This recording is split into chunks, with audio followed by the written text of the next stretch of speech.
जिसकी लाठी उसकी भैंस। 12 हमारा अधिकार ताकत में है। अधिकार शब्द एक अमूर्त विचार है और इसे किसी चीज से साबित नहीं किया जा सकता। इस शब्द का मतलब बस इतना है, मुझे वह दो जो मैं चाहता हूं, ताकि इससे यह साबित हो सके कि मैं तुमसे ज्यादा ताकतवर हूं। 13 अधिकार कहाँ से शुरू होता है?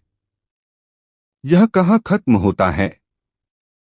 14 किसी भी ऐसे राज्य में जहां सत्ता का संगठन खराब हो, कानून और शासक बेअसर हो गए हों, क्योंकि उदारवाद के कारण अधिकारों की बाढ़ में उनकी अपनी पहचान खो गई है, वहां मुझे एक नया अधिकार मिलता है, ताकतवर होने के नाते हमला करने का अधिकार और व्यवस्था और नियमन की मौजूदा ताकतों को खत्म करने का अधिकार, सभी संस्थाओं को फिर से बनाने और उन लोगों का सर्वेसर्वा बनने का अधिकार जिन्होंने उदारवाद के चलते अपनी ताकत के अधिकार स्वेच्छा से हमें सौंप दिए हैं।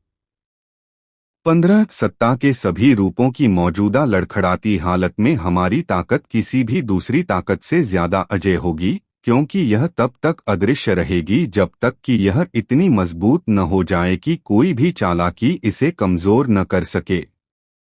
16 अभी हमें जो अस्थायी बुराई करनी पड़ रही है, उससे एक अटूट शासन का जन्म होगा, जो उदारवाद के कारण बर्बाद हो चुके राष्ट्रीय जीवन की व्यवस्था को फिर से पटरी पर लाएगा। नतीजा ही साधन को सही ठहराता है। हालांकि अपनी योजनाओं में हमें इस बात पर ज्यादा ध्यान देना चाहिए कि क्या जरूरी और उपयोगी है, न कि इस बात पर कि क्या अच्छा और नैतिक है। 17 हमारे सामने एक ऐसी योजना है जिसमें रणनीतिक रूप से वह रास्ता तय किया गया है जिससे हम हट नहीं सकते, वरना सदियों की मेहनत बेकार हो जाने का खतरा है। 18 काम करने के संतोषजनक तरीके तय करने के लिए भीड़ की बदमाशी, सुस्ती, अस्थिरता और अपनी जिंदगी की स्थितियों या अपनी भलाई को समझने और उनका सम्मान करने की उसकी अक्षमता को ध्यान में रखना जरूरी है। यह समझना जरूरी है कि भीड़ की ताकत अंधी, बेसमझ और बिना सोचे समझे काम करने वाली होती है, जो हमेशा किसी भी तरफ से मिले सुझाव पर चलने को तैयार रहती है।